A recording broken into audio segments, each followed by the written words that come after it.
Okay, hi everyone. Welcome to our IZAZ, which stands for Integrating ZooMS and Zooarchaeology Ask Us Anything online forum.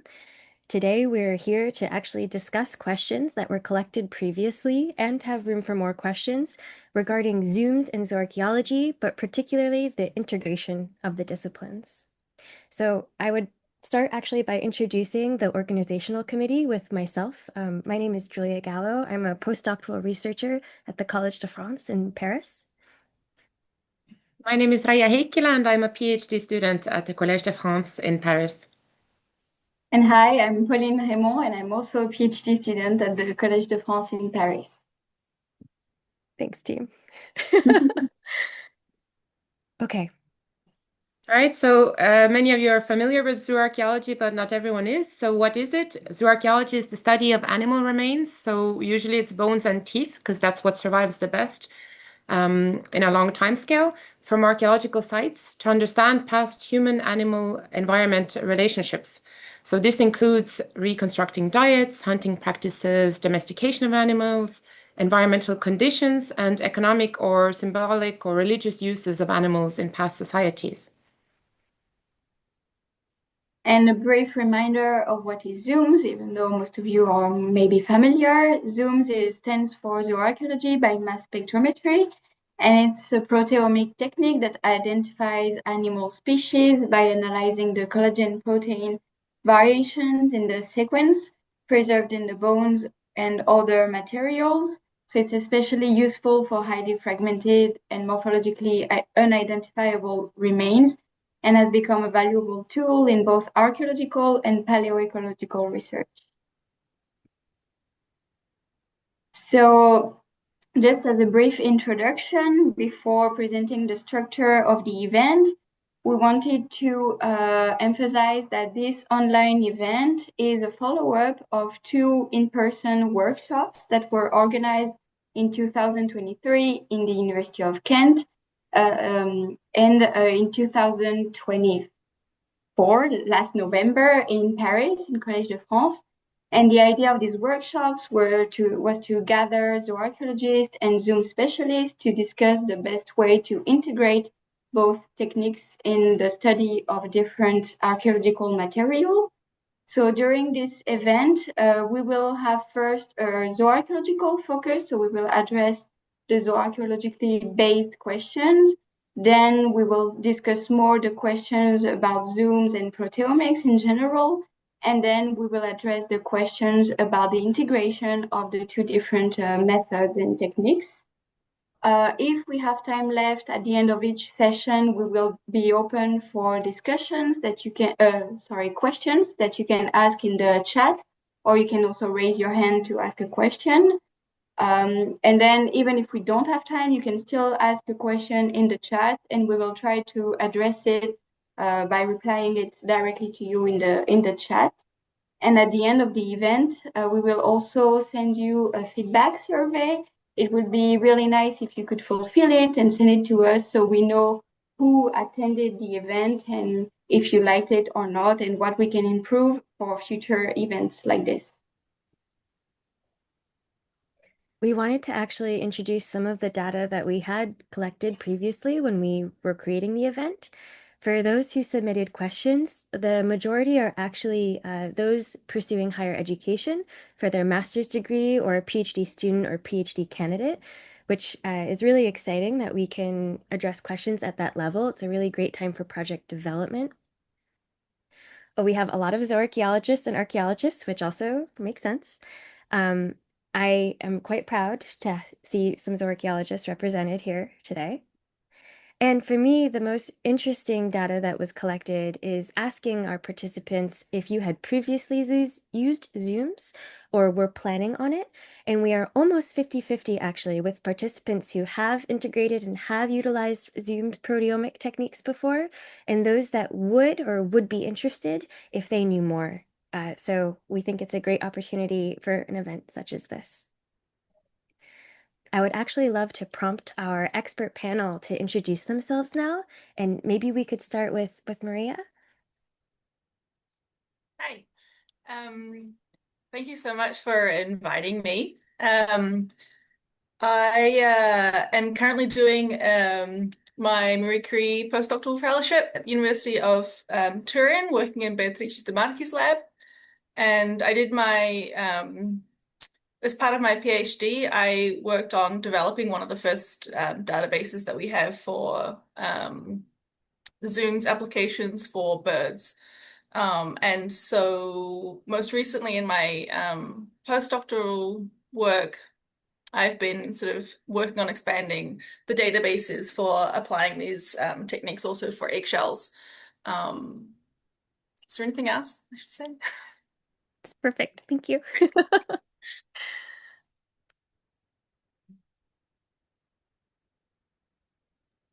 I think I may be next alphabetically, so I'll just jump in. Sorry if it's not my turn, but thank you also so much for having me. My name is Abigail Desmond, or Abby, and I'm a lecturer in human evolutionary biology, HEB, at Harvard, but I'm an archaeologist by training, and I got my master's and PhD at Oxford in Paleolithic archaeology, and that was the first time that I used ZooMS. It goes back to my PhD work where I first used ZooMS to analyze a Paleolithic North African bone tool assemblage. Now, as then, I work on human technology in the Paleolithic, especially bone tools, and really analyzing them from a chaîne opératoire perspective. So ZooMS is a wonderful method in service to illuminating that very first bit of the chaîne opératoire, initial taxa selection. And in the Stone Age timescales in which I work, ZooMS can give us really fantastic insights into the strategic choices that people made even, tens or hundreds of thousands of years ago. So it allows us to newly ask a lot of questions. Thank you. I think I'm next. Good afternoon, everyone. So I'm Emmanuel Discan. I'm a CNRS researcher in Toulouse, in France, where it's really hot right now. And so I'm a zooarchaeologist, and also doing paleoecology, and I work mostly on Neanderthals, and I had the chance of having some colleagues coming to sites that we excavate and analyze and saying, "Oh, we want to ZooMS everything," and that was great, and we got a lot of data, and then we had to figure out what to do with all this data. So that is my experience with ZooMS. Hi, everybody. Thanks for organizing this session. My name is Jeff Smith. I'm also a zooarchaeologist. I'm glad to see we're put together in the panel, as it were. I'm a Paleolithic zooarchaeologist, so I mainly work on investigating the evolution of human behavior, subsistence, and diet. And I'm also the senior researcher here on the Coexist project at the University of Reading, where we're using ZooMS to analyze subsistence and dietary change between the late Neanderthals, early modern humans in Europe. I first came across ZooMS, if you like, 10 years ago, in 2015, when we had Frida Welker come talk to us about his then really current work at the site of where was it? Cancé, I think, in France.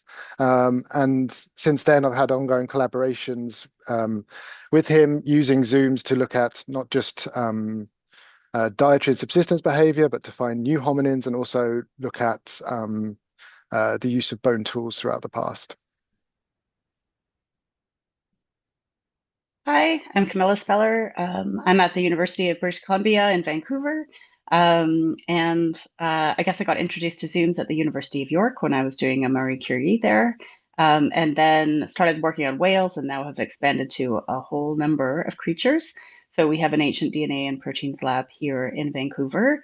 And a lot of what we've been exploring more recently is how we can make the tool of ZooMS more available to Indigenous communities and consulting archaeologists. So trying to find more of that link between the practical applications of ZooMS and the research applications of ZooMS, etc. Thank you. Hi, Thanks for inviting me. I'm Na Hui. I did my PhD in Max Planck Institute of Geoanthropology, and I finished it last year. My PhD is about the large-scale zoom screening. So those sites are have been examined by zooarchaeologists before. So my PhD work is inevitably concerning the integration of ZooMS and zooarchaeology data. Yeah, and now I'm doing my postdoc research in University of Tübingen. Here I have a ZooMS lab, and for my postdoc research, I'm still focusing on the Paleolithic context, but with a more specific question. So it's a question-oriented research, and I'm now working more closer to my zooarchaeologist colleague. Thank you. No, thank you. It's so interesting, and we're so grateful to have everyone here today. And we're really stretching across time zones, so just we really appreciate everyone joining us. Thank you. I believe with that we can actually get started. We're going to actually start, as Pauline mentioned, with our zooarchaeology session, and we're starting with material selection. Here we go. So I can actually start us with the first question. Is ZooMS only used for highly fragmented bones? And I can actually ask potentially, Abigail, Abby, would you mind answering this question? Sure, I'd be delighted. Thank you. Short answer, no, but that's not a very interesting answer. So I'll expand a little bit on that. It's great for, in particular, culturally modified artifacts as well. Obviously, not only on bones and not only on highly fragmented bones, but kind of like sticking with the bone and osseous tool thing. My own area of expertise is modified bone and osseous tools. So that's, as you said, that's like horn, teeth, antler, and of course, bone from the Paleolithic. And not that I'm at all biased, but culturally modified artifacts from that time scale and made of those materials are extra super special because they're A, culturally modified, B, really old, more than 10,000 years ago into the millions in some cases. C, they're very rare. And D, and this is kind of special, they're really unable to be contextualized with recourse to any modern cultural group, right? We can't really use archaeological or ethnographic analogy to understand what people were doing in these great timescales. So because of this, ZooMS is really wonderful because it can shed light on these technological selection strategies, landscape use, ideological relationships, even symbolic behavior in ways that are otherwise completely inaccessible. But that said, doing ZooMS on non-highly fragmented bones, let's say on culturally modified objects, brings with it a kind of a different set of questions. So artifacts are obviously not the same as like non-diagnostic or indeterminate fragments. Sorry, my cat is like having a major rumpus over there. Apologies if you can hear her. Because of that, ZooMS has to be kind of in service to different questions. It has to be methodologically, salient in different ways. So, for example, questions like, what would knowing the taxon of origin for these modified objects tell you that you wanted or needed to know, right? Obviously, it's even sometimes minimally, but it is a destructive analytical technique. So are there any other ways of figuring that out, right? Figuring out the taxon of origin. So does the bone lack any diagnostic morphological features? Does it have any like epiphyses? And then, questions that might tell you whether or not you're likely to be successful. So what time period are the tools from? Is anything known about like the depositional context? Have the objects or, stuff found in the same context been previously sampled, like for aDNA? Have they yielded sufficient collagen? And then we get to kind of like lower order questions, like, are there any, I call them like curatorial come-ups, when little bits break off in the bag that would be easier to test, little, friable chunks of bone. And then conversely, are there any areas that you wouldn't want to sample, like over use wear or over a decorated area? Yeah, so lots of sort of like research questions that can guide your analyses. But for non-fragmented bone or culturally modified bone, I'd say those questions are a little bit different. But absolutely, Zoom can be used on any number of any kind of tissue, any organic tissue. Thank you so much. I'll move us to our next question. Let's say I only have enough funds to ask for 30 samples to be zoomed from my entire assemblage. I'm assuming a zooarchaeological faunal assemblage with hundreds of non-IDs. How do I select between all of my fragmented material which ones should be analyzed? Or phrased another way, how do I decide what to sample? And wouldn't my conclusions be biased by the small sample size? And may we ask Manu, would you mind taking on this question? Okay. Thank you. It's actually a tricky one. It depends a lot on your research questions, obviously. First thing I would say is now that you are doing a zooarc analysis is to keep in mind that zooms actually exists now. And I must say that I don't look at bones the same way now. And sometimes I will say, this one I have some questions about it, so I will just put it aside. So like, knowing from the start in the lab while you are identifying bones that the zooms potentially exist and can be applied, then you can, cherry pick some elements that would be interested to work on. And just some ideas, obviously, if you only have a small sample like that, I would consider identifying elements that are identified skeletically, anatomically, but not specifically taxonomically. So, for example, ribs that are often hard to distinguish between species, but we definitely know they're ribs. I think a lot about fetus bones because if you're able to identify a fetus bone to species, then you directly get most of the time seasonal information on what part of the year that prey was acquired. But you also have some other questions, like for example, I might have like a very big tibia fragment, and I'm like, morphologically, it really looks like reindeer, but it's really big. Is it really reindeer, or is it a small red deer, or stuff like that? These kind of small questions, it can be interesting to test them with zooms. So to check some IDs, to acquire new data. You can also target specific taphonomical alteration. For example, if you have digested bones and you don't know which species were accumulated or affected by carnivore damage, then you can really pinpoint this with zooms. Also for bone tools, obviously, but we already discussed it.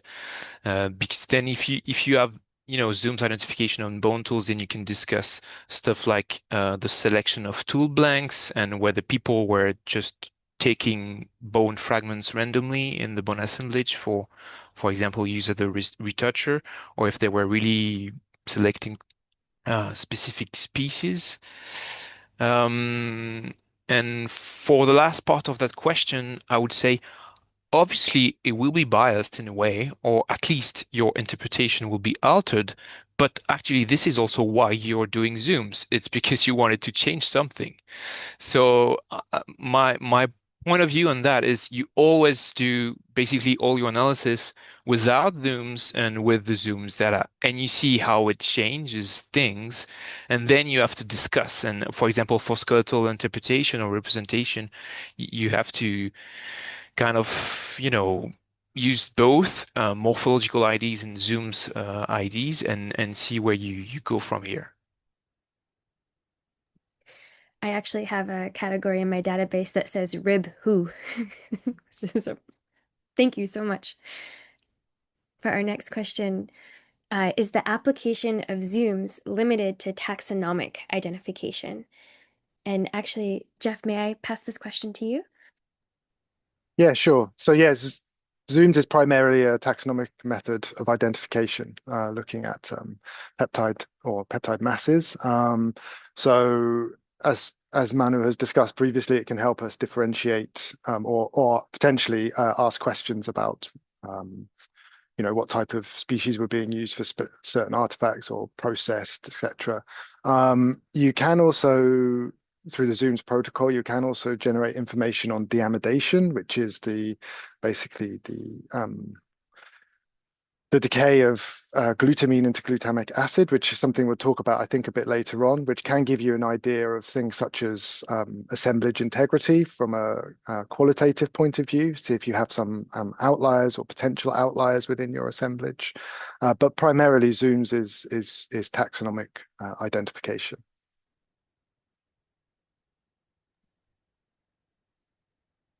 Thank you, Jeff. We have another Zoarc themed question, still on material selection. So, can ZooMS also reliably differentiate between human and animal bone in museum collections, particularly for morphologically ambiguous artifacts that have undergone cultural modification and long storage, handling periods of approximately 150 years? In our specific case, we have artifacts such as hair, needles, and prayer wheels, which we are uncertain about the bone's origin. And potentially, Abby, if I could throw this question to you. Absolutely, sure thing. So again, short answer is yes, ZooMS can reliably differentiate between those things, between human and animal bone, museum collections in the field. Also, I would urge this this participant not to be discouraged because 150 years, like that's fine. You know, that's actually not super long for ZooMS. And curatorially speaking, I guess, like a lot of things that happen when, you know, when objects are ascensioned, they can be things like gross modifications, like lacquer. You know, if I had a nickel for every time I find a Neanderthal bone tool covered in lacquer, that can happen. That's pretty clear. Or sometimes less obvious things like cleaning with acid. But those are generally going to be visible and documented. And you just kind of, you know, you want to take those into account when you think about how they might impact the sampling strategy. So that, you know, lacquer is going to obviate like rubbing. But you know, most of those, with the exception of, you know, like submersion in acid for, you know, a long time, most of those shouldn't really impact the quality of collagen. Again, unless there's some other kind of crazy Edwardian fiddling, like soaking and whatever. And really what those are going to do is those are going to tell you how and where to sample. In terms of differentiating between human and non, you know, if you have bones which are potentially sourced from like great apes or other human taxa, you know, Neanderthals, Denisovans. Depending on the preservation, you might get a bit of fuzz, but probably not. And in those cases, ZooMS might be a really good precursor to ancient DNA sampling. But short answer is yes, I would be optimistic about this project.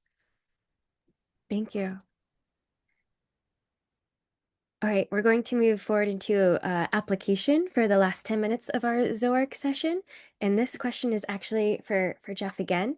This submitted question states, we have multiple Neolithic sites from Tunisia with fragmented specimens. We are interested in domestication in particular. Is ZooMS accurate in differentiating wild from domestic forms? For example, Suscrofa, Domesticus, Canis lupus, familiaris, and Bos primatorus. And what about closely related Ovis aries versus Capricorcus? What do you think? Yeah. Well, I'm going to answer the second part of that question first, because back in 2009, when the original ZooMS was originally published by Mike Buckley and colleagues, it was specifically designed to differentiate sheep and goat. So ZooMS can differentiate between sheep and goat, but it cannot distinguish between wild and domestic forms of those species. So, for example, with goat, you cannot distinguish between domestic goat and ibex, for example. And similarly with sheep, you can't distinguish domestic from things such as Rupi capra. And I think this is also where your zooarchaeologist fits in with this, because obviously, if ZooMS can narrow it down to a few species, then you can then look back at what you have from the identifiable portion of the site and make some potential selections based on that. In terms of the other question that you have, unfortunately, at present, we can't distinguish pigs. Pigs are just suidae, I'm afraid.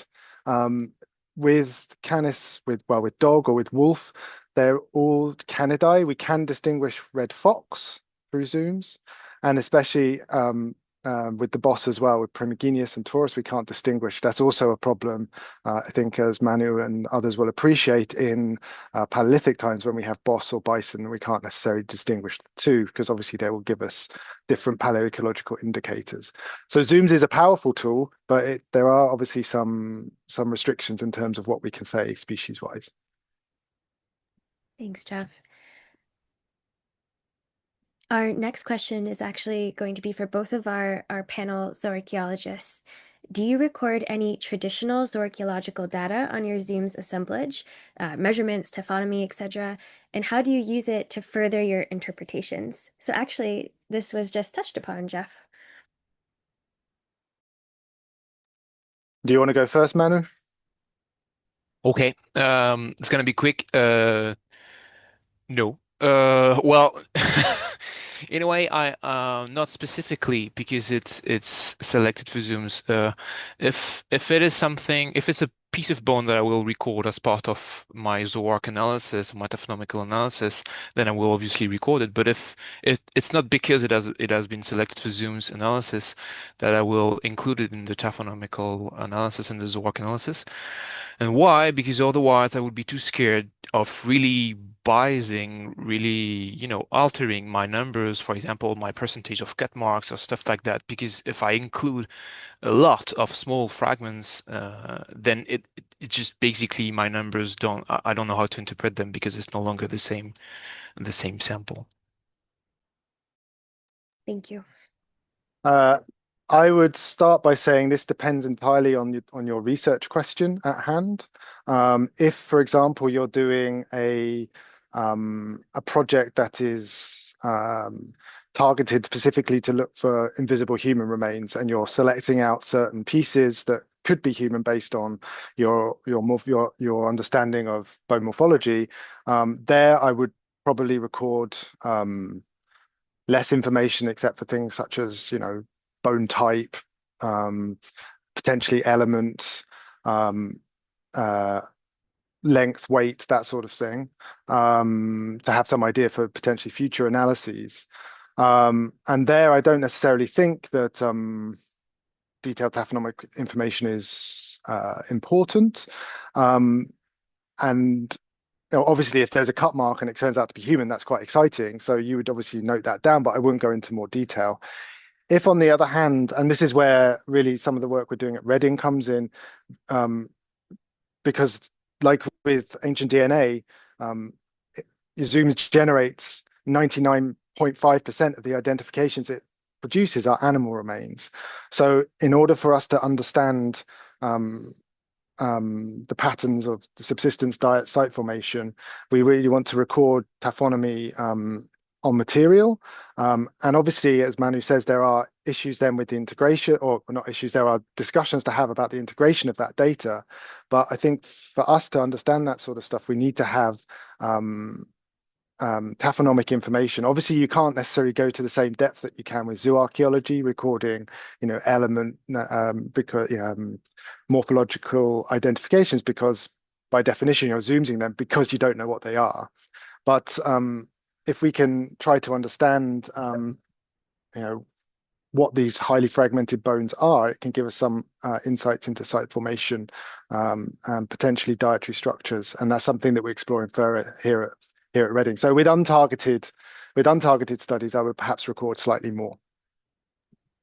Thank you both. And just to add, I would say that it's also super interesting to look back with your zooarc eyes on fragments that were previously zooms, because sometimes you would say, "Oh, I'm not able to identify that, anatomically," and then when you get the taxonomic identification, then it changes everything in your, mindset of how you identify the bones, and then obviously you can record more if it becomes more interesting. And I also add then that it's also exciting when something you've identified as, I don't know, maybe boss, and it comes back as something completely different, and you're like, oh, all right, okay. So the largest reindeer in all of Pleistocene France. In hearing your answers, thank you both so much. I was doing some reflection myself, and I'm certainly taking broad measurement data, like above or below 2 centimeters, hopefully for then reintegration based on the fragment size. Yeah, to bias my sample by too many data points taken on the smaller fragments, but also to effectively integrate the larger pieces. And also, I am taking the weights, and this is for the ENISP, which I think is likely to be discussed later. But this is a super interesting question, and I'm very curious in what other zooarchaeologists are doing as well. But I will move on for the moment. This is, I believe, our last question of this section, so we should have 4-ish minutes, so there might be time to see if what other panelists have any feedback on other questions presented as well. But for our last question for Manu, this question states, I understand that zooms can help us distinguish species without morphological markers, expanding the scope of analyses that engage with species to the fragment scale of archaeological material excavated. But does this change anything? Is there evidence that this has radically changed interpretations of sites or subsistence strategies? Okay. Maybe we will not all agree on this, and it would be interesting to discuss. I would say it hasn't changed radically anything, but which method has really changed radically our understanding. I would say but but for me, Zooms is like a new tool in the Zooarc toolbox, and it's just, increases our understanding of subsistence diet or paleoecology or whatever. And I was like thinking about this question, and well, obviously there is, finding new hominid bones. That's really a game changer because it opens up the possibility for other types of analysis. But if we stick to Zooarc and Zooms, for me, it can be really interesting, for example, to acquire new seasonality data with the fetus bones, as I was saying, or identify the presence of super rare taxa. I'm thinking, for example, of mammoth bones that we rarely find, and actually, when you do zooms analysis, you always find like a tiny piece of mammoth bone somewhere, so it's interesting. And I have two examples in mind in my own, I would say, experience with zooms of changes. The first one is in the case of Le Moustier in some part of it's a rock shelter in southwestern France occupied by Neanderthals with a lot of layers, and we had like one square meter where we did, analysis, and there's funnel chains, blah blah blah, 1 meter of sequence. But the sample size for morphological identification was rather low, and I could only identify like three major like funnel groups or layers, like like 2 or 3 funnel changes across time across the sequence. And then my colleagues did all the zooms, and when the data came back, it was amazing because then, when you have coordinates and you can make spatial projections of your zooms identification, then I think it's really a game changer because then we did plots with all these new data sets. And instead of this like 3 large groups, we could see like 5, 6 different assemblages with rather rapid changes in hunted prey that were, invisible because of the small sample size with morphological identification, but that we could see in with the zooms data when we did a projection, spatial projections of identified species. So that was my first example in mind, and my second example in mind is I've seen that I think my colleagues are actually in the in the room with Sarah Barakat and Kate Brighton. They did a lot of isotopic analysis on the reindeer and red deer, and actually, zooming the bones where you do isotopic analysis on afterwards, it can actually alter your analysis because then you can really check if this little piece of bone that you selected as reindeer for isotopic analysis was it really reindeer or potentially red deer. So you can actually kind of really check the identification of the elements on which you spend a lot of money and you do a lot of analysis. And then it can really alter your interpretation because then, you plot basically the isotopic, analysis, the ratios of your different bones, and whether you include zooms or not, it can really change your vision of the actual isotopic space and ecological niche of the animals. So, yeah, that's it, I think.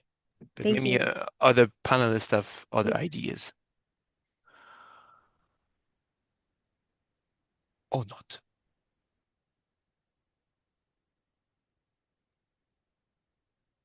Well, All right. those are excellent examples, though. If there's no further comments, I'm going to pass it then, in fact, to Raya. Yeah, so now we'll move on to the zooms and proteomics part of the session. And first, we have a general question. This is for Jeff. Are there any published histories of zooms?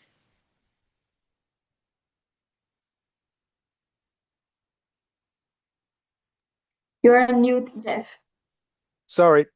I said it's a good question. I did some research into this on the internet, and generally speaking, there's quite a lot of references in the background to many of the zooms papers that are published, from anything from new Neanderthal remains to bone tools in the Pacific Northwest, for example. But I think one of the most recent histories of zooms is by Christine Richter and colleagues in PNAS from 2022, called A Primer for Zooms Applications in Archaeology. And I think that can give quite a good overview of that. I would also recommend for Paleolithic studies, I think Frida Welke has a really good overview in a QSR volume from 2018, but that's more geared towards the Paleolithic. Mm-hmm. Right, but there's also publication about integrating zooms and zooarchaeology. Indeed, you can also check out the volume, the paleoanthropology volume from last year. Thank you, Raya, which has an introduction plus 7 papers, which stemmed from the first workshop. And our introductory paper gives you a lot of information on the history of zooms, but also recording and analysis of material, spectral identification, and also some suggested database categories. And there are several papers in there as well, all which delve into the history of zooms. Thank you, Raya. It was on my list of things to say, and I forgot. Well, that happens, yeah. So now we're going to move on to sample preparation for zooms specifically.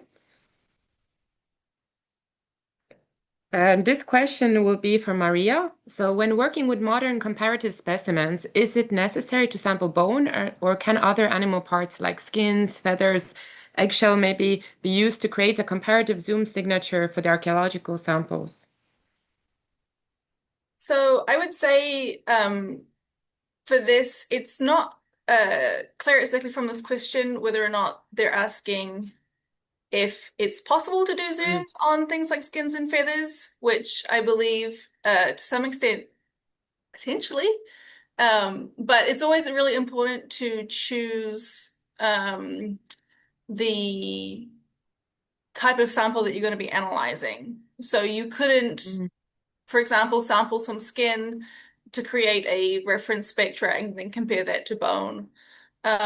Because there are obviously different types of proteins that occur in different ratios and these different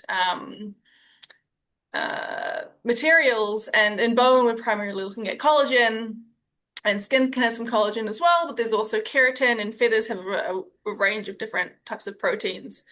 And for eggshells, for example, there are multiple different types of eggshell proteins. And we do sample those to create comparative, like reference collections of spectra to help us identify things. But it really varies from eggshell to eggshell, the preservation, which proteins come up that you see more frequently. And so it can change. The difference between like a modern spectra and an ancient spectra can change quite a lot depending on the fragmentation of certain peptides and things like that. And so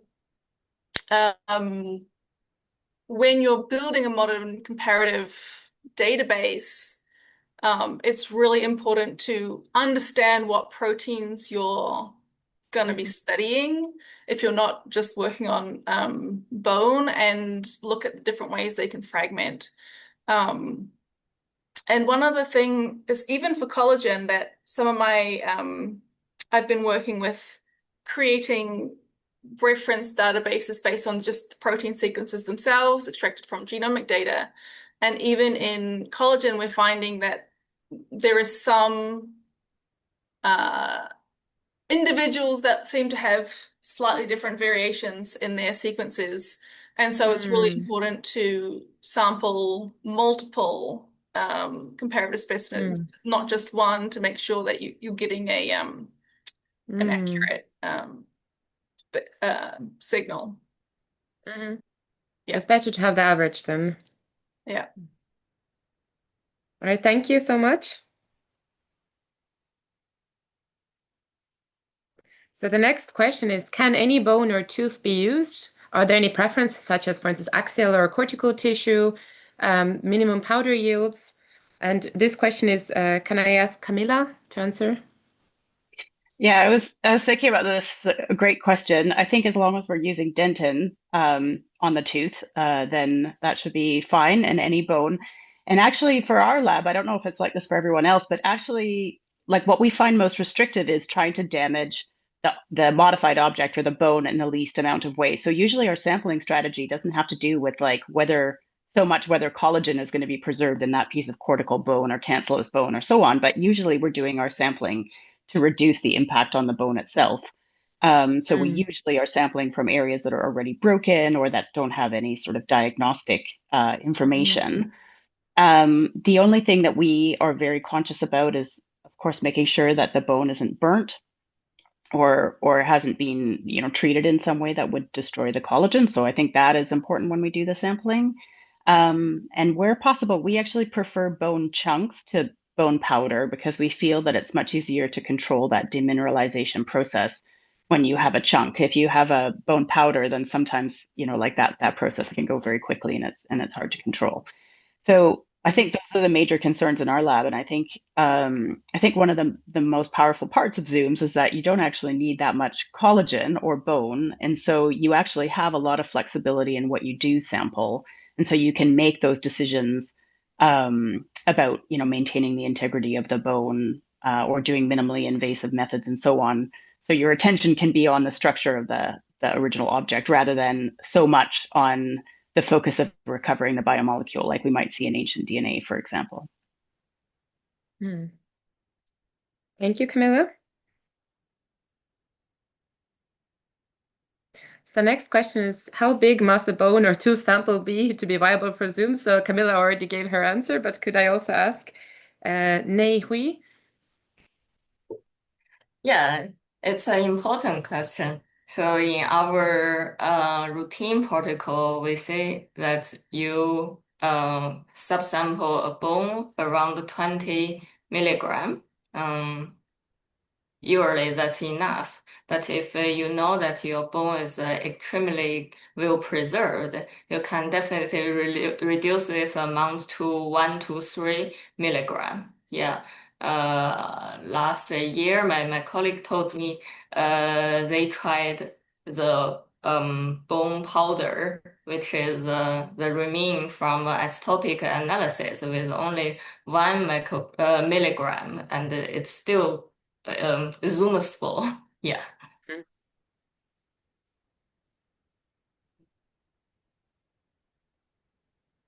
Thank you. So the next question is, what are the developments for minimally invasive sampling methods? And this question will be for Abby.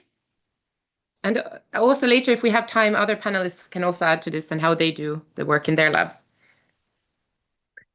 Yeah, happy to talk a little bit about that.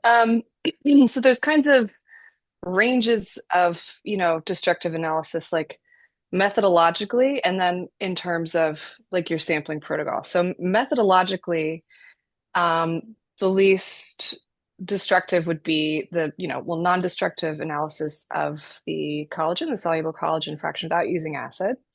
Then moving up, you can do demineralization in acid, and then you analyze the acid and soluble fraction, and then a little bit more than that is you demineralize in acid, and then you analyze the acid soluble fraction. But in terms of like ways of actually doing it, ways of sort of having the least invasive sampling strategy, there's lots of new developments.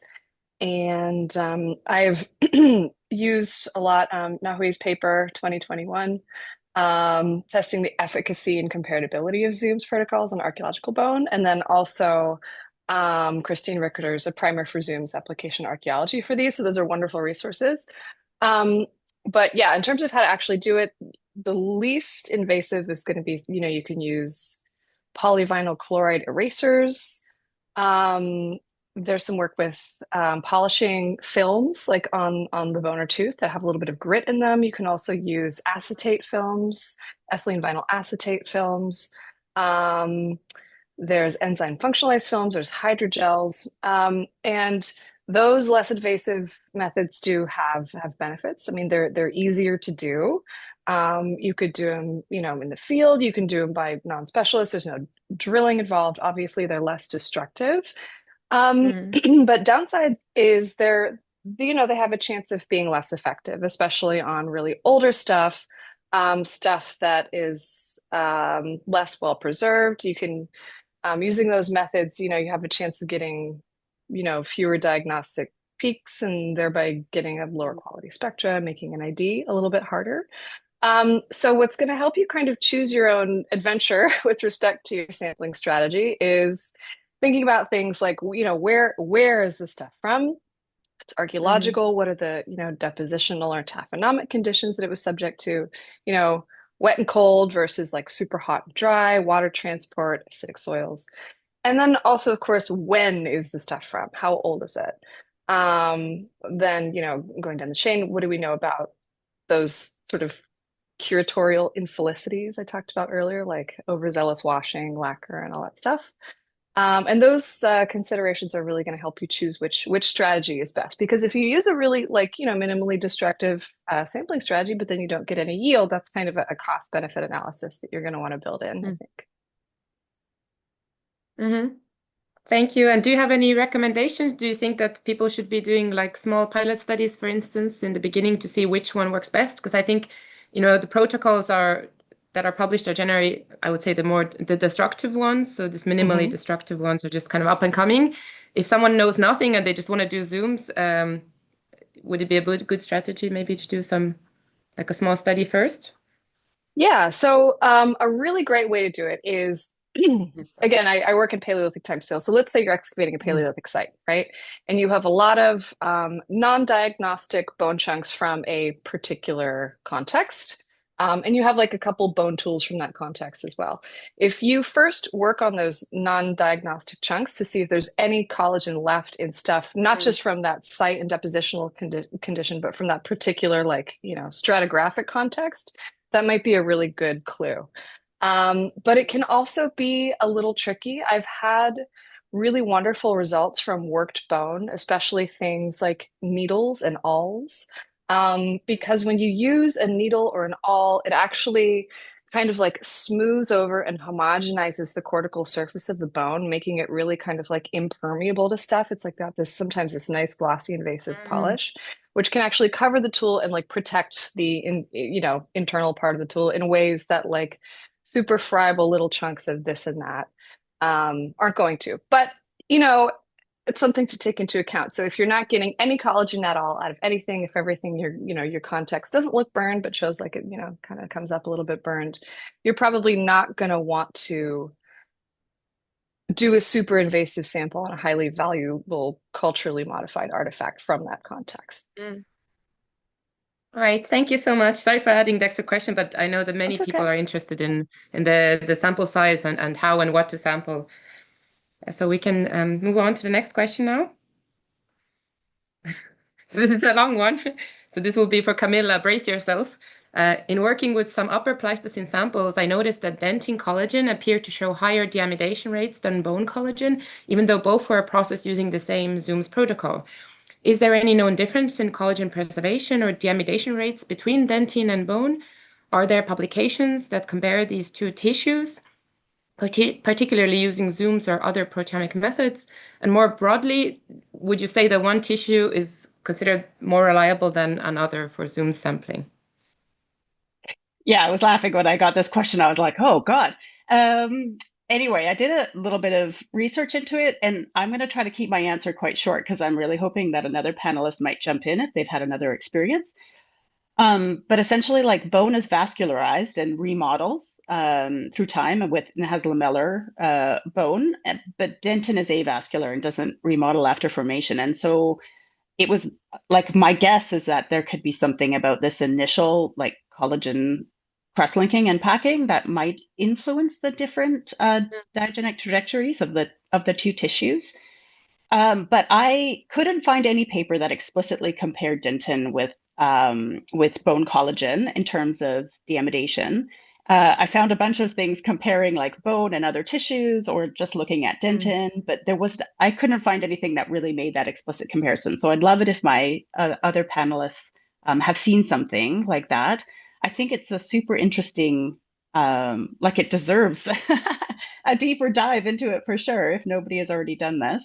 I guess the only thing that I would say is that, like, I think both in terms of worrying about whether it's going to affect your identification, I wouldn't worry about that so much. If you have a lot of tooth dentin and you want to go ahead and zoom that, I don't think it's going to affect your identifications, but it is pretty interesting when it comes to protein preservation, and could be interesting if you're trying to use deamidation as a relative sort of dating technique, trying to judge, if you're using it within your site to think about the relative dates of those particular tissues. But I'm going to stop there because I would love it if anybody else has ideas that they might want to interject. Yes. So we have a bit of time. So does any other panelist have anything to add here?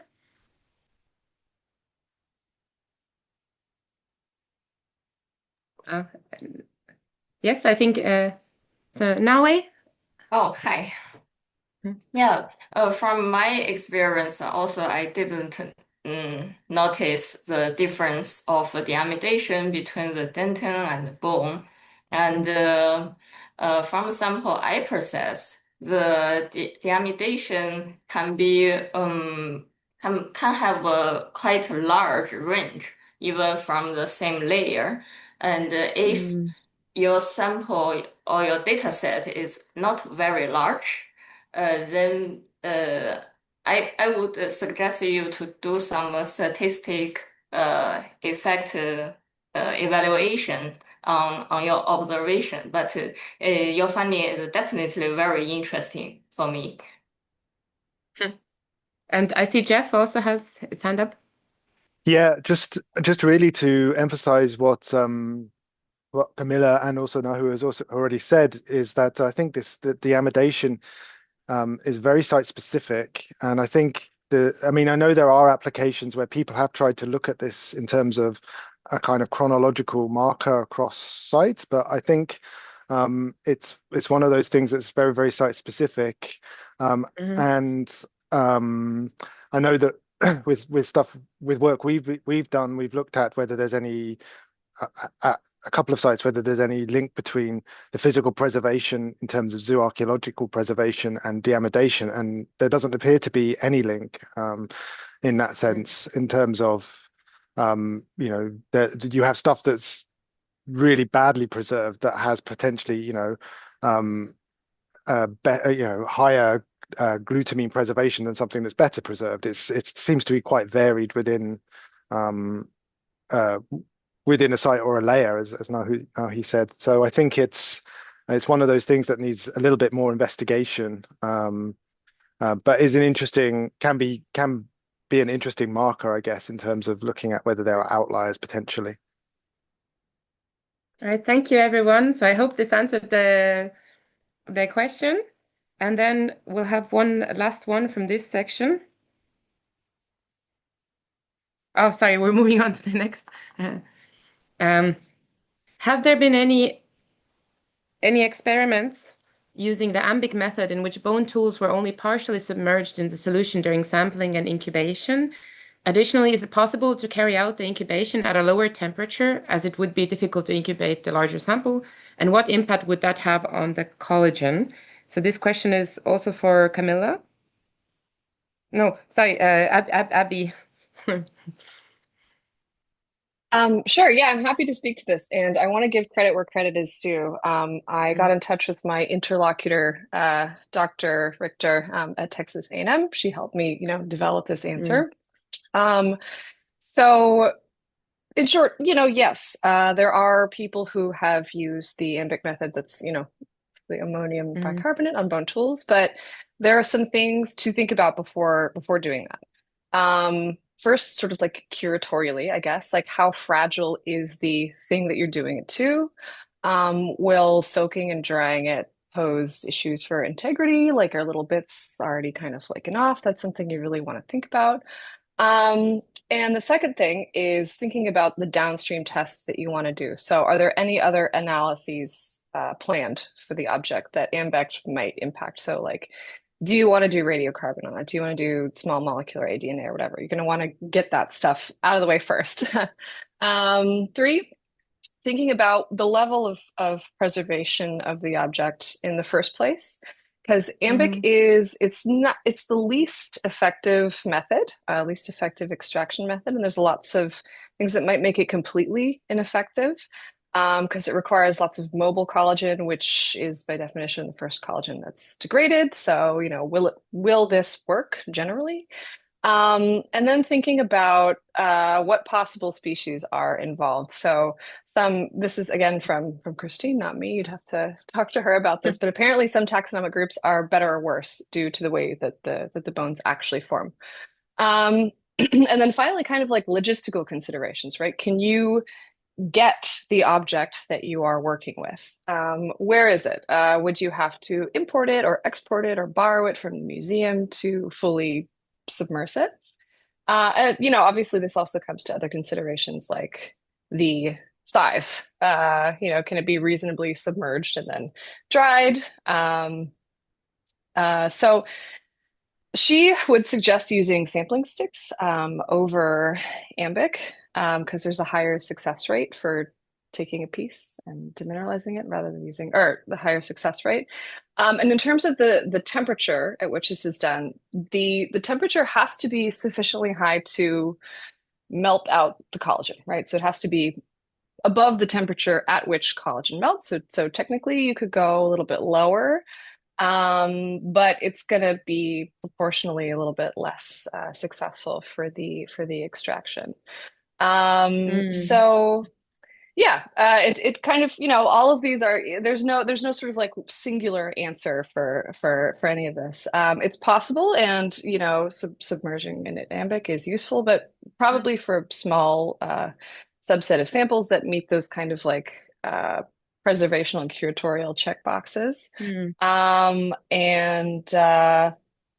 Yeah, for the for my time period, for like Paleolithic materials from hot, dry climates, I probably neither sampling sticks nor AMBIC would work on my stuff. So thinking about that as a pre-selection factor would be pretty useful, I think. All right, thank you, Abby. So the next question is also related to AMBIC, and this is for Camilla then. So some studies report using AMBIC solution with a pH of 8, while others say pH 8.8. How does the difference in pH affect the sampling process, if at all? Is there an acceptable margin of error where the exact pH level becomes negligible? Yeah, I guess I would just say that we just have to think a little bit about what we're doing with the AMBIC, and that is just making sure that there's like an optimal solution and buffer for the trypsin enzyme. I think that's the key thing. And trypsin is going to be working anywhere between like 7 to 9, pH of 7 to 9. So I think that's why we choose the sweet spot of 8.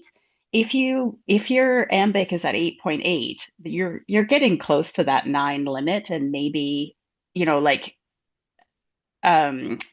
will start to auto-lyse maybe more easily when we start to get closer to 9, and then it can be less specific. And so if you're incubating for a really short amount of time, like a few hours, it's probably not a big deal. But if you're incubating over a longer period of time, then you might see more non-specific cleavage. I think in the long run, 8 to 8.8 probably doesn't make a big difference. And if you trust your pH meter and you're really confident it's 8.8, then that's great. But I aim for 8. But yeah, as long as your trypsin is going to work in that range, you should be okay. Mm-hmm. Thank you. But actually, the next question is also for you. Is it possible to combine isotopic preparation with ZooMS? So yeah, that's funny because we do this a lot in our lab, but we tend to use samples that have already been analyzed for isotopes, and then we use the leftover collagen for ZooMS. But we have never at any point tried to think about like actually explicitly combining the two methods, because usually whatever is being used for ZooMS is usually fine, or sorry, whatever is used for isotopes is usually fine for ZooMS. I would love to hear what other people think about this, though, if there's other panelists who have done it, because we have noticed that the isotopic preparation protocol really does matter. It matters the temperature at which they're doing the gelatinization, which sometimes can go all the way up to 95 degrees, and we can find that fragments the collagen a lot. If the collagen has been ultrafiltered or not makes a big difference. And then if it has been ultrafiltered, whether they're using the retentate or the flow through for the isotopic work. So we do find that some isotopic preparation methods give us incredible ZooMS results, like just the most beautiful spectra with no noise. And then we've also found the opposite, that some pure collagen is extremely noisy and very highly fragmented. So I would actually love to see a bit more systematic work being done on how isotopic preparation methods affect downstream ZooMS analysis. But maybe I know there's other people who have done this as well, so I'd love to hear their thoughts. But perhaps we could add this to the end when we have a bit more time for discussion. But yeah, I'm sure people have more to add. So now we move on to spectral analysis. Yeah, okay, I'm gonna go with this session. So we're gonna have a bunch of questions for you, Nairi. The first one is, what are the tools to analyze ZooMS MS data? Yeah, those data analysis, if you don't have many sample, manually identify them is not a problem. But if you have hundreds of sample, you will spend a lot of time on it. And there are several solutions of that. Those published, including the machine learning based strategy and the some expert strategy. Recently published one is called the species scan. I think maybe you know that, but it requires some coding knowledge. If you don't know how to use R, it might be a problem. For me, when I started my PhD, I also felt overwhelming by the data. So my friend and I, we developed an in-house software called Quick ID. It's not formally published, but you can find it in my PhD thesis. It's available, and yeah, that's green-hand friendly software. So you just click them. You don't need to code them. Once you input the peak list generated by MMass or Flex analysis, then they can do the filtering for you. But it's a semi-automatic software because it can only show you the filter result based on the peaks you have. But the final decision you still need to be made by yourself. Yeah, because the reference library you are using maybe not fit your fauna background very good. So you need to choose the exact species or genus that fits your fauna background. Yeah. Yeah, that's it. So Yeah, I thank hope you, Mary. you maybe you would like it, and you can ask me if you have any question about using the Quick ID. Very welcome. Yeah, we will try to share in the chat the link for your PhD dissertation so everyone can have access to it. Okay, we're gonna move on to the second question. It's also for you, Nari. I have a question regarding the setting of peak treating conditions for ZooMS peak interpretation. Are there specific factors you particularly consider when selecting detailed parameters, such as the signal-to-noise ratio, especially in the context of interpreting multi-peaks, as this aspect is closely related to data reliability? I am curious about how researchers typically handle and adjust this setting. Oh, this is a very good question because I've been asked for many times from the students. Usually in the publications, we publish our peak picking parameters, but it's the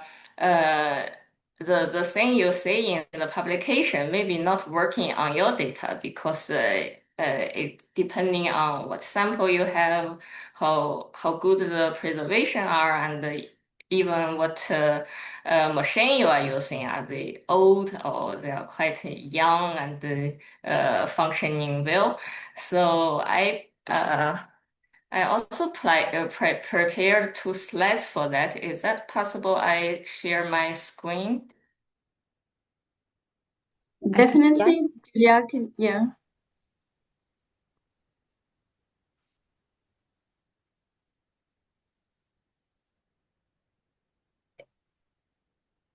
Maybe you, Julia, you can stop sharing and then Yeah, you can share. Yeah, yeah. it's coming. Now this. This is a quick ID interface that I mentioned. Yeah, results. Oh, yeah. This is what I want to show you. So usually we see that the signal to noise ratio, we keep it bigger than 3.5, like here. But in the data, in this spectrum, if you do it on 3.5, you will get almost everything being picked. That's a problem because in this data, the machine is not very new, and the peaks you picked are actually the noise. So in this condition, only use the signal to noise control to do the peak picking is not enough, and you need to give it absolute intensity threshold at around I would say 1000, and the signal to noise ratio that more reliable on this spectrum, I think is at least 50. So I want to show you, I want to say that you need to do the setting based on your data, and it's not, there is no all compatible parameters for all data. Also, your question also asked how to save that one peak is reliable. You can somehow make it more convincing by evaluate the distribution. For example, if your peak is quite your peptide is quite light and there is no deamidation, they should have a triangle distribution of the isotopic cluster. However, if your mass is very heavy, over 3000 or close to 3000, they are more like a normal distribution. So if you find a peak that was there lonely without any distribution, then maybe it's hard to trust it. Yeah, that's my answer. Thank you very much. Maria, do you want to comment on that? Yeah, I was just maybe you could share again just briefly the spectra that you had that had all the peaks on it. Because I've seen that many times And there's at least in my experience, when I've encountered this particular like when you have just way too many peaks being picked, it's when I've imported something that's been saved as a .msd file. So that's, what comes out of if you save something in MMass or something that's already been peak picked and had the baseline removed. And so if you're working with spectra that somebody else has already pre-processed and done a baseline removal, and then you try and do it again, I often see this. And so that's just another sort of possible reason why we might be seeing this and why it is important, just sort of reiterating to check that the peak picking is actually doing its job properly. And I find that sometimes if you just go back to the raw data, you can get better results. And so that's all. Yeah, thank you very much. Yeah, always important to know where your data come from. Okay, do we share again the PowerPoint, Julia? Yeah. Okay, we're gonna move on to another question, and it's again for you, Nari. The question is, do all the ZooMS markers have the same importance to discriminate taxa? For example, if a lab does not report peptide E, could it change drastically the identification? For the first question, the answer is no. So it's like the morphological identification, some features are more important than the others for you to decide which animal it is. And for ZooMS, it's the same. Some markers are more useful than the others. For example, the marker 1105 is generally shared with many mammal. However, some marker of a specific animal, like I would call it marker A. Marker A for the reindeer. It's very specific. So once you see it, you don't need, almost don't need the others to prove it's a reindeer, as long as it's a mammal. And also the marker D, the 1477, is very specific for primates. So markers have a different weight in terms of giving us the taxonomic identification. And your question about marker E, from my experience, I rarely see it in my data, and it's not going to dramatically change your results. Marker E is located on collagen 1 alpha 2, and it's a result of miscleavage. So there is a K that should be cut, but because after that is a proline, so it's not cutting. I guess that's the reason why they are not always there. Also, except the miscleavage, our MALDI machine during the ionization, it has some preference to some peptide to another peptide. Also, if you are using the carbon 18 material for purification, it also have preference on certain peptide towards the others. So I'm not saying that your peptide E is not there, but we really see it in the spectrum, and you don't need to worry about that. Yeah, that's my answer. Thank you very much.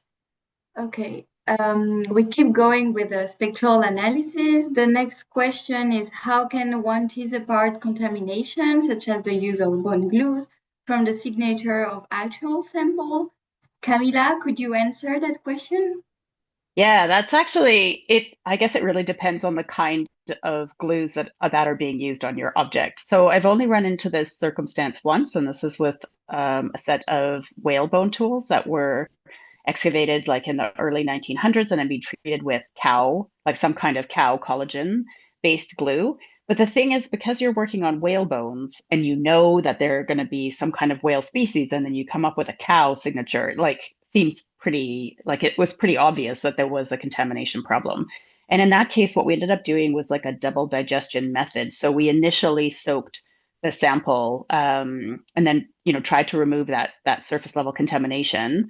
And then we did like a full, no, we did a double demineralization process. So like we demineralized it for a few hours, pulled off that initial fraction, and then digested it fully and then analyzed those. And you could see in the spectra like a clear mixture between whale and cow. And in the first digestion, the cow peaks were more intense, and in the doubly digested, the whale peaks were more intense. But this is like an ideal scenario in which you have two very different species that can be told apart. We did have one tool that was probably made from an aurochs bone where you just get like a cow signature and then a cow signature.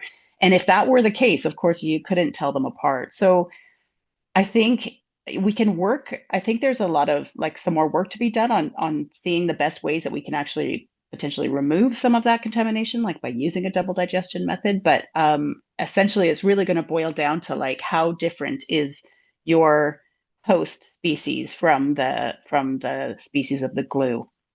And if they're different, I think you're going to be able to tease them apart. And if they're not, then I think, yeah, you've got a major problem. I guess the best thing also is to go back to the museum records, and try to get as much information as you can about how each object is treated so that we don't make those kinds of mistakes. But of course, with early collections, sometimes that information is just missing. Thank you. And now our last question for the spectral analysis session is, no, it's not the last one. So I usually use zooms to identify terrestrial mammals. However, among the assemblages I studied, I was able to identify birds. I know the reference database published by the University of York, but the peptides are different from those used for mammals. In addition, many similar masses correspond to different peptides depending on the bird group. So do you have any advice for dealing with that database and bird spectra identification? For example, in which order to look for masses and the ones that are more specific than others? Maria, I think you can answer that question. Yeah. So yeah, the overlapping peaks that we have in birds can make things challenging, and it means that the spreadsheet sort of format that's used in the York database is not necessarily ideal to narrow down species in the most convenient way. But the real issue is that we just don't have enough data yet for birds. And so most of those peptides come from, most of the markers that we have come from one of my publications where we looked at, one or two individuals of a family across a variety of different orders of birds. And so there are definitely certain peptides that appear to differentiate between these larger orders of birds, but we don't have enough data to confirm that's what they're actually doing at the moment. And so one way that I approach this is to use it just by literally sort of organizing the data slightly differently and trying to identify as many of the potential peptides as possible, and just so you can see how many different species might have that. And I think what's really important here, especially for birds, is to know exactly what peptide markers are meant to relate to which peptide sequences themselves, and then curating a larger database of collagen sequences that you can then use to search using that peptide. So as more data comes out, you can even search peptides using BLAST against certain genomes on NCBI, or from peptide to nucleotide searches to see what kinds of species might come up, to sort of be able to broaden that that search space if the species that you may potentially be finding are not necessarily those that are being represented by this list. And so I can't really give much advice in terms of which peptides to look at more until we have more information. So like with ducks, for example, I've done a lot of recent work on creating new peptide sequences or new protein sequences for duck collagen as well as eggshell proteins. And so I have a pretty good idea about the fact that most birds don't have what's labeled here as, the peptide A is usually, most birds have the same one, but in ducks and pigeons, it's quite different. And so that gives you a good indication that something might be a duck. And then there's like 3 or 4 other peptides that I would look at to sort of narrow that down. But that's the only one I've been able to narrow down like an easy start with, peptide A. And that's because I have a lot of ducks in my assemblage, and so it came up quite a lot.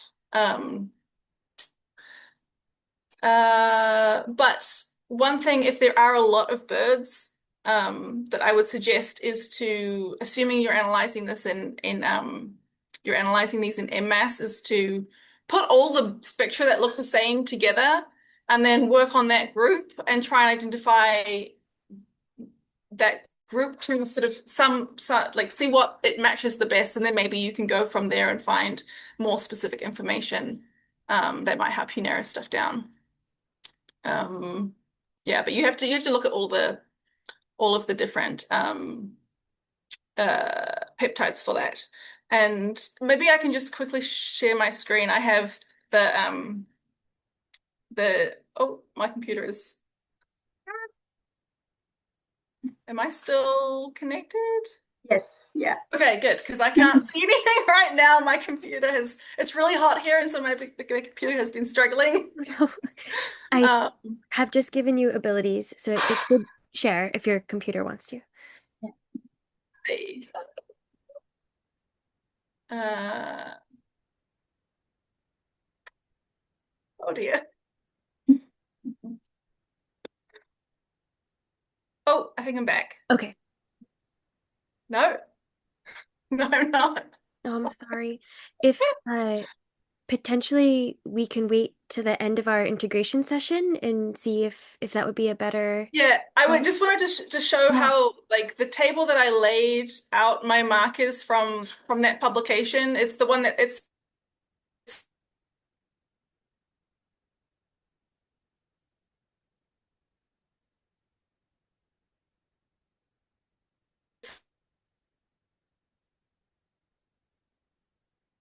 reference spectra across it, and then I literally go through my archaeological samples if there's just a couple of them and check the boxes for all the different peptides that I find instead of trying to do like the filtering and drop down.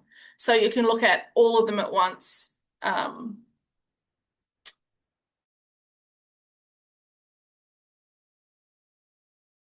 Operating. So feel free to move on because I don't know if this is gonna. Okay, yeah, when it's oh yeah. Oh no, okay, it's Julia. Yeah. So maybe, yeah, Maria, you can send it for later at the end of the day, maybe, so we can still have a look at it. But the next question is also for you, actually. It's what is the most challenging part while interpretation, the data analysis, the Zoom spectra? Yes. So for me, it's the fact that birds are really diverse, and that trying to narrow down which species I should look at more closely. But I wanted to actually talk a little bit more about what I had seen in some of my students and the challenges that they have. And that's a lot of it is really to do with the peak picking in M mass. So Naikui already talked a little bit about that. And it's so important to take a look at what is being picked, because I find often, especially with the archaeological samples and material that's been analyzed on different types of instruments, it can vary a lot in terms of how accurate M mass is in picking the correct peak, which should always be the first peak in that series. And so often I see students who have gone through a bunch of spectra and made a bunch of identifications, and then when I look at their data, they've picked like the middle peak of a series because it's the highest. And so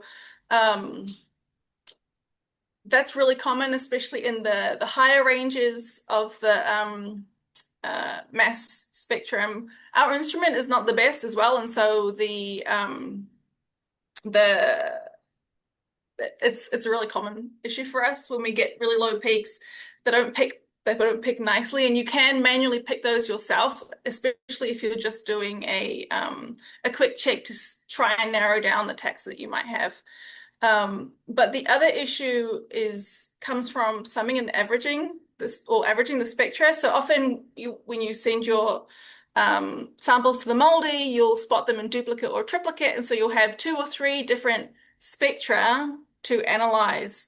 And often students are taught to sum those into one single spectra to make a nice looking spectra, but depending on your instrument, our instrument loses its calibration pretty quickly, and so especially towards like the later end of the spectra, the peaks actually move around a little bit, and when you average those, they turn into these sort of giant blobby masses.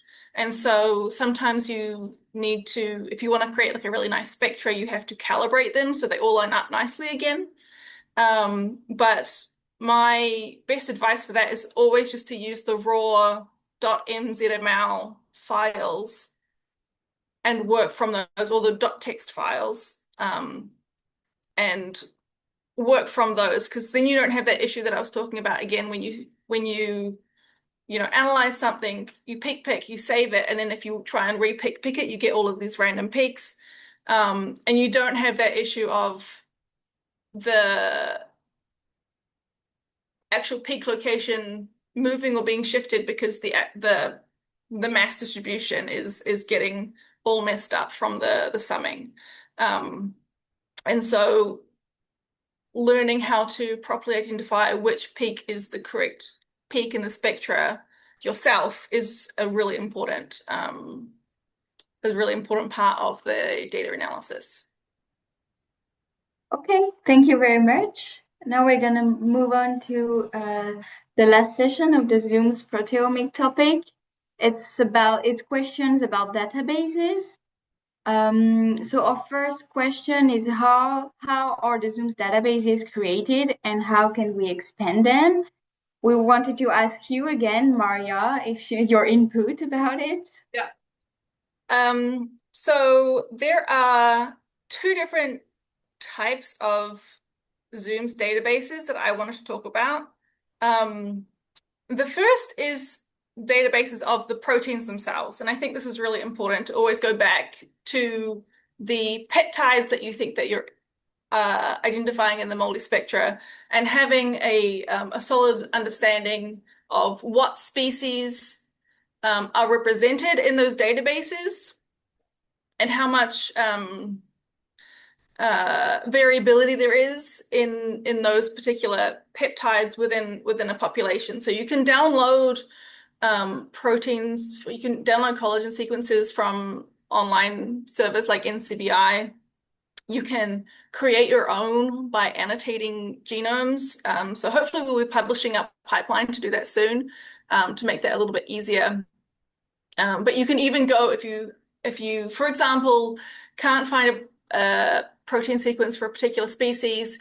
If you can find that genome on NCBI, you can take a collagen sequence and blast it against that specific genome, and it will give you if it finds a collagen sequence within that genomic data, it will provide that for you. And so that's the one type of database that I think is really important. In terms of creating databases of biomarkers, choosing the right type of sample and taxa. So again, it depends on your research question. But you want to sample reference specimens. You want to sample multiple per individual if you can. of a range of different taxa depending on the species that are available in your study area. And for birds, I've actually found that for well-preserved samples, the polishing film is giving us like really, really good results. And so in the past, I've actually taken little bone chips while creating reference collections, but I don't know if we're going to need to do that in the future because the polishing film results were so good. And then analyzing those with the moldy to create, you know, the baseline spectra, but also then doing the other high resolution methods like LC-MS/MS to actually check that the peaks that you're seeing in the multispectra are related to the collagen proteins and that those are useful in differentiating different types of species and that there's no overlaps with other types of proteins. For example, lots of mini collagen like the alpha 1 chain of type 1 collagen can have peptides that overlap with things that you see in the alpha 2 chain. They don't often come up in the moldy very strongly, but if you look at the LC-MS/MS data, they might be there, and so you need to be more careful about those using those types of biomarkers. And yeah, so the important points for creating the ZooMS databases is to combine as many different lines of evidence for a single taxa as possible. So looking at the genomic data to get the protein sequences, having multiple individuals, so you'll have multiple multispectra and then multiple different LC-MS/MS data for the same individual so you can cross-reference all of the potential biomarkers that you're seeing. Okay, thank you. Our next question can be probably answered a bit quickly. Is there an international database of ZooMS markers? Naui, can you answer this? Yeah, Maria and the previous question already answered this. So, yeah, the one published by York University, you can use it. It's available. Also, if you want to do a more higher resolution identification, you can go for the specific paper who published them. Maybe there are family level marker or even genus level marker, like the marker you can use to separate the African elephant and Asian elephants. Yeah, that's my answer. Thank you. Thank you very much, Neri. And we can move on to the next question. ZooMS databases have not been well developed for regions outside of Europe and North America. How do we begin to fill in these gaps for reliable and accurate ZooMS analysis? Abby, do you have a comment on that? I do. Yeah, so excuse me, I guess the sort of low-hanging fruit would be to use reference collections from natural history museums. And the great thing about these is they're like, you know, recent specimens, often they're taxidermied. So you'll definitely want to get collagen from, you know, bone for those. But you know, it's very recent. Sometimes you can do, you know, rubbing, something like that. But I would say, in particular for many Paleolithic or older contexts or contexts in which like the faunal profile of the region has changed dramatically, it's important to include archaeological reference samples. And this is especially important for species that may be generally extinct or locally extinct, no longer appearing in that biome, or for species that are less morphologically distinctive. So let's say you have loads of gazelle at a site. You have, you know, Gazelle atlantica, Gazelle cuvieri, Gazelle dorcas. You're probably, let's say that you have a few then like dwarf antelope in that sample, just as an example, like you have an Oreotragus or you know, a little dik or something. If you just have a couple bones from that you just might think that was a juvenile gazelle. So it's really useful to have archaeological reference samples that tell you what's happening, you know, generally within your assemblage. And for these, the ideal situation would be to get both aDNA and ZooMS from a couple morphologically diagnostic samples that came from your site in particular. It's a little more fiddly and cost prohibitive, but that's like, that would be the gold standard. Um, and then, yeah, just, hitting up natural history collections, seeing, what they have to offer you, and then publishing MZML if and when you can get it in those publications really helps build that out, I think. Yeah, thank you very much, Abby. And then our last question for this session is there any development of sexing by Zooms? Camila? Yeah, I think it could be a very long answer, but I'm going to try to make it quite short. Right now, people are typically using shotgun sequencing, LC-MS/MS, to look at the differences in the amelogenin isoforms for amelogenin X and Y. So if you have only X, it should be present in the mammalian system in females, and then if you have the presence of Y, it should be for males. I would say, like in theory, you could develop this system for MALDI. But essentially, you would have to have distinct, very predictable masses for these enamel proteins, and then you would have to develop a database, and then you would have to find a way to really increase this low abundance of these diagnostic sort of Y isoform peptides. And I would say, like, yeah, theoretically, it's possible to do that, but I just think that the way that that LCMS instruments are going now, that it's going to be faster and cheaper to be just doing this through shotgun proteomics rather than spending a huge amount of time to develop it for each individual species using MALDI. I think in the end, the cost is not going to be that much different. So I would say theoretically possible, but maybe don't spend all of your time focused on that. Yeah, thank you very much. Okay, we are done with the Zooms session, and we're going to move on specifically to questions about integrating Zooms and zooarchaeology. And we're going to start with what we think is a very important topic, is the taxonomic labels used by different specialists in Zoom specialists and zooarchaeologists, because we had different questions about people that were reported data in a different way that they would have done themselves. So it can create a lot of confusion between specialists. So maybe, Jeff, if you can start discussing this. Do you want me to discuss the question or specifically the taxonomic record? Well, it can be the specific case of reporting a chamois in a case where they don't actually exist in a site. So, but in general, what should be done to make the communication between Zoom specialists and zooarchaeologists for the use of different taxonomic labels? Okay. Well, I'll just answer the question really quickly here in terms of the question that I put through Google Translate, I'm afraid, but it came up the same. So it's I mean, if you do come across a species that you haven't found at your site previously, my first thing would be don't panic, but also to assess, not just what's at your site, but what's also within the region.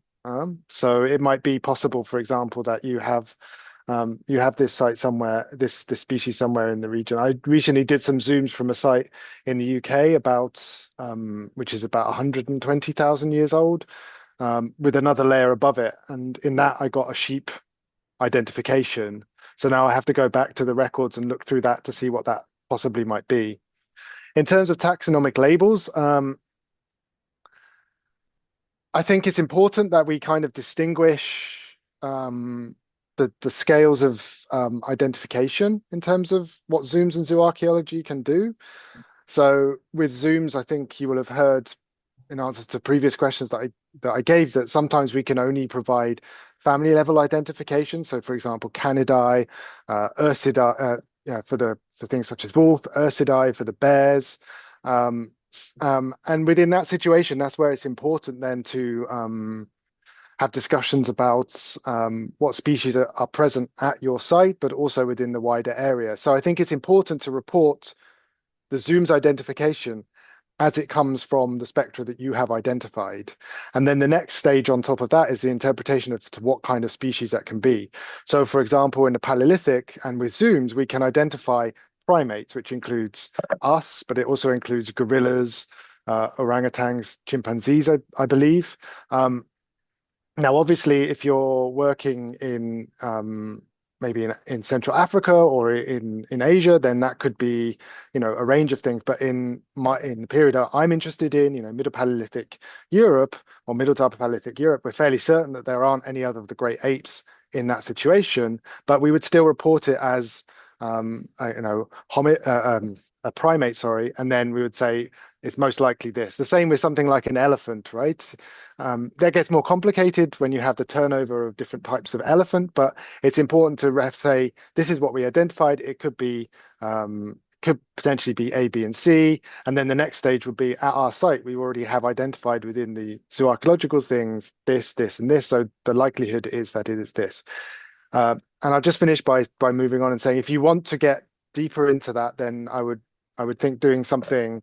If you want to know whether, for example, your boss or whether it's boss or bison, or if it's a specific type of deer, then you can do more advanced proteomic methods to get a more specific species identification, which can then give you more detailed paleoecological data.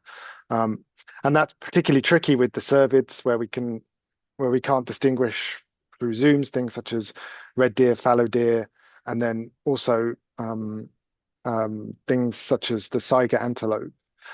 So I think it's important, and this is something I think we talked about in the paleoanthropology special issue introduction, is that it's important that we do standardize how we report what comes from our zooms data, and make it clear that these are zooms identifications, and then there's a level of interpretation in terms of how that relates back to your site. So it's this interaction and integration between zoom specialists or zooarchaeological practitioners, though increasingly they're one in the same thing, which I think is brilliant. So I hope that answers your question. Yeah, I think it's exactly the type of discussion we needed. Because we are lacking a bit of time, if any other panelist has comments on this, maybe you can put it in the chat. But we are gonna need to move on to the next questions. I'm sorry.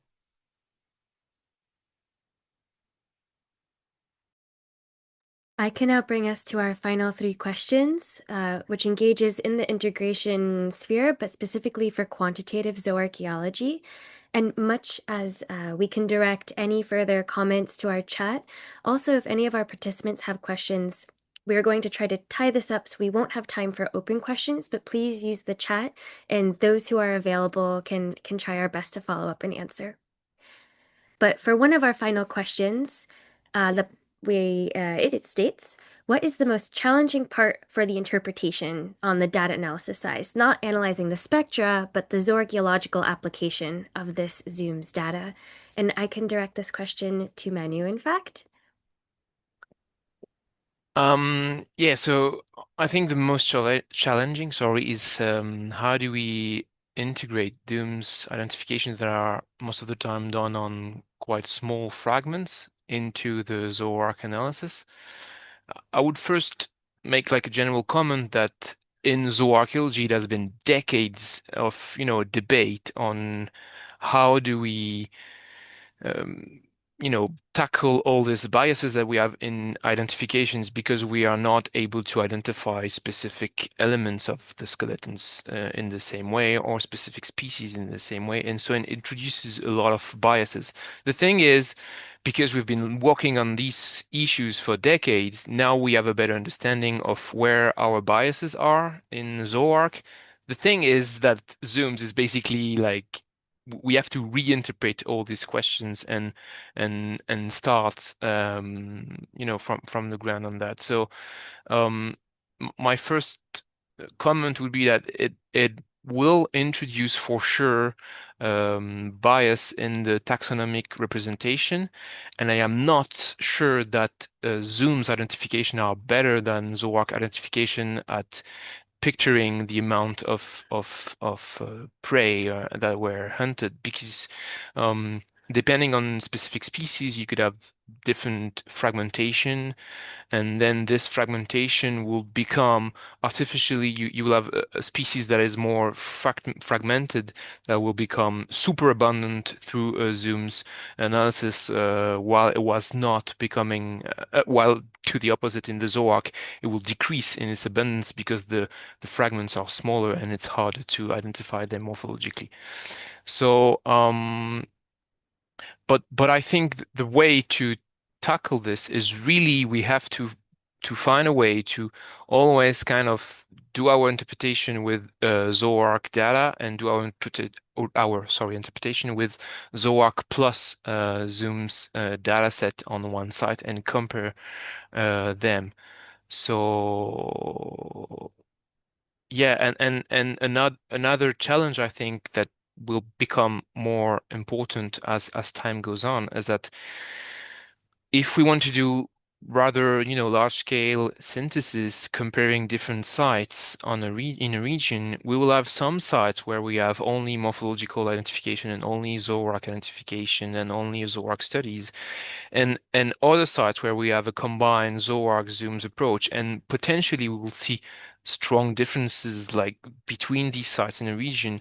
So we have to be careful on our interpretation of differences between sites and between studies, whether ZooMS were included or not. And I think this question becomes even harder to understand if you take into account the fact that ZooMS sampling will be different depending on the studies. And so potentially we will have very different results depending on if ZooMS people had money to do like 100 samples or 1,000 or 10,000, etc., etc. So as ZooMS studies will become more and more frequent, I think it will become more and more tricky to do regional and large scale comparison and synthesis, but we'll see where it goes. I'm also interested to see where it goes, and keeping that in mind will certainly inform how I am doing research.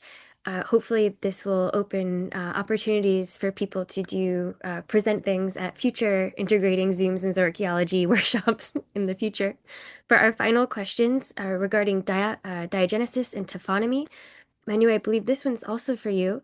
Do you get any diagenic information from ZooMS that can help better understand the depositional context of a zooarchaeological assemblage? I think that was Yeah, did for I? Jeff, but I believe you missed one, I I believe think. I missed one.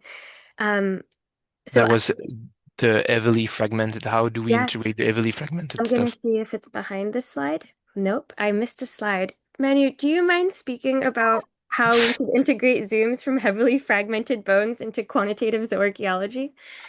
Yeah, so again, it's kind of the same question. Basically, it's how to integrate morpho IDs and ZooMS IDs. Oh, So we know that morphological identification are biased by differential identification in our capacity to identify, much more easily some skeletal elements, some species. ZooMS, as I was saying, is also biased by fragmentation. And for this specific question, I can only like refer to a paper with Jeff and Karen last year in the paleoanthropology volume where we tried to find a way using weights to kind of calculate and estimate you know basically the idea was like, okay, you're telling me you have 200 more bison bones than the one that I've seen in my morphological identifications, but your bones are so small. I have to know how much it actually represents in a better, way that I can really figure out. So we try to devise this metric that basically calculates like if you were able to refit all the ZooMS small fragments into pieces that are about the same size, about the same weight as pieces that will be easily morphologically identified, how many bones would that be? So kind of a way to counterbalance the fact that it's heavily fragmented, and then you have a lot of large ungulates. Uh, But that's, I think this metric is just one proposition, and it has many, many, many problems with this application. So we collectively have to devise new ways. Maybe it's not weight is the best. Maybe it's, using, I don't know, length or potentially surfaces like bone surfaces. I don't know. We have to find a way to actually decipher how much material this X number of zooms identification represent. I'm really happy to have this, though, to start with and to move forward with. I'm using it myself. This is the eNISP I mentioned earlier in the session. For the sake of time, I will move on, though. Thank you so much for your answer. And Jeff, we can move on to the last question, to your question. I'm sorry I flubbed it, but it's regarding diagenic information from zooms that help you better understand the depositional context. Yeah, so I mentioned this, I think, right at the start, and it's been mentioned several times as well, is quite often we look or people have looked at glutamine deamidation to see if there's a pattern involved, in terms of whether the bones you have in your site, in your layer, whether there's consistency or whether there's outliers. And this is this is can be a useful tool, but there are lots of drawbacks, which in terms of preservation of material, but also it's very site specific. It's one of those things that you can, but you probably shouldn't compare between sites because they've all undergone very specific processes. No site, no two sites are the same, I guess. But it is a useful indication for outliers. It has been used chronologically at some sites, but this has been recently critiqued by Samantha Brown and colleagues. I forget the year of that publication. And we did a bit of work when we looked at Salzgitter, but I think also in the Casanard paper that was in the paleoanthropology volume, looking at whether specific factors such as carnivore digestion or weathering, abrasion, that sort of stuff, whether that alters the deamidation. And actually, there doesn't seem to be a specific one-to-one relationship between the two. And I think actually material that was digested by carnivores actually showed to have slightly better preservation, biomolecular preservation than the undigested stuff. So there's lots of factors that are ongoing, and that we still need to understand.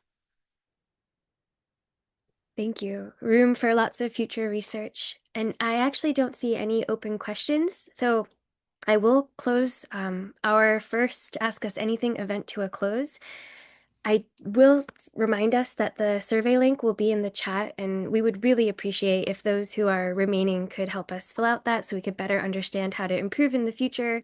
But we're so happy we were able to answer, hopefully, everyone's questions today. Yeah, we would like to thank the expert panel for taking the time to explain the myriad ways zooms can be used to answer zooarchaeological questions and how the two methods complement each other and expand the kind of questions that we can ask and the data that we retrieve. We would also like to thank everyone who submitted questions. It was so cool to get all these questions from all around the world, from people with very different backgrounds and academic backgrounds. And we hope you got your questions answered. And we would also like to thank everyone who attended. We had such a great turnout, and we are very glad to see that people from all over the world were able to come to this event. And we hope this event will foster new ideas, but also new collaborations, partnerships, and training opportunities by connecting researchers and students from around the world with each other. And lastly, I would also like to thank my colleagues, Julia Gallo and Pauline Raymond, who did so much to make this event happen. Also, I would like to thank Manu Discans for helping us organize the webinar. And also a big thank you, of course, to Matthew Collins, the godfather of paleoproteomics, with whom we had a conversation after the last Integrating ZooMS and Zooarchaeology workshop. And that conversation really led to this event that we organized today. And we hope, it gave you a lot of food for thought, and that we will see many of you at the next IZAZ meeting in Burgos, Spain in 2026. So thank you, everyone. Thank you. Thank you so much. Thank you also. Thank Thank you. you to the conference organizers. We really appreciate all your hard work and diligence. When something goes well, it's a lot of work behind the scenes. So Thank you. Thank All you. right. Thank you. Bye, everyone. Bye. I'm going to start. Thanks a lot.